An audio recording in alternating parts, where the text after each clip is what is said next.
বুঝলাম না। ঝড় উঠুক না কেন, আমি তো ঝড় উঠাচ্ছি এখানে। রাজনীতিতে তার পথ চলা বর্তমানে নিষিদ্ধ সংগঠন ছাত্রলীগের মাধ্যমে।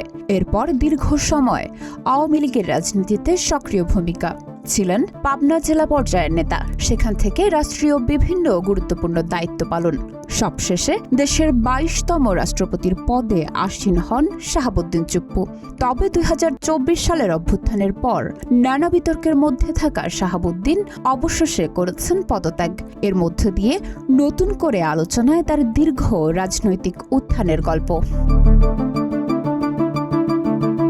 শাহাবুদ্দিন চুপ্পু ছিলেন পাবনা জেলা আওয়ামী লীগের প্রচার সম্পাদক। পরে একই জেলা আওয়ামী লীগের সভাপতি হিসেবে দায়িত্ব পালন করেন। পাশাপাশি জেলা আইনজীবী সমিতির সভাপতি সহ বিভিন্ন গুরুত্বপূর্ণ পদেও ছিলেন তিনি।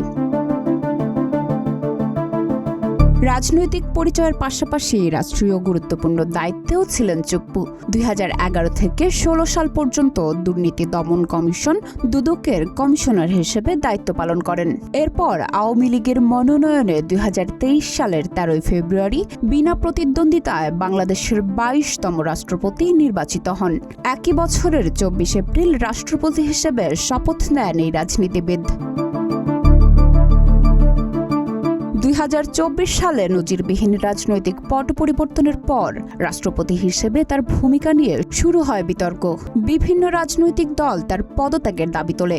এর প্রায় 2 বছর পর রাষ্ট্রপতির পদ ছাড়েন, যার মধ্য দিয়ে বঙ্গভবনে অবসান হয় চুপ্পু অধ্যায়ের।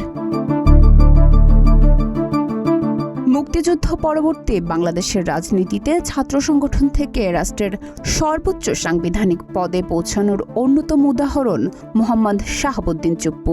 তবে রাজনৈতিক পরিবর্তনের বাস্তবতায় তার সেই উত্থান, দলীয় সম্পৃক্ততা ও রাষ্ট্রপতি হিসেবে দায়িত্ব পালন সবকিছুই এখন নতুন করে আলোচনায়।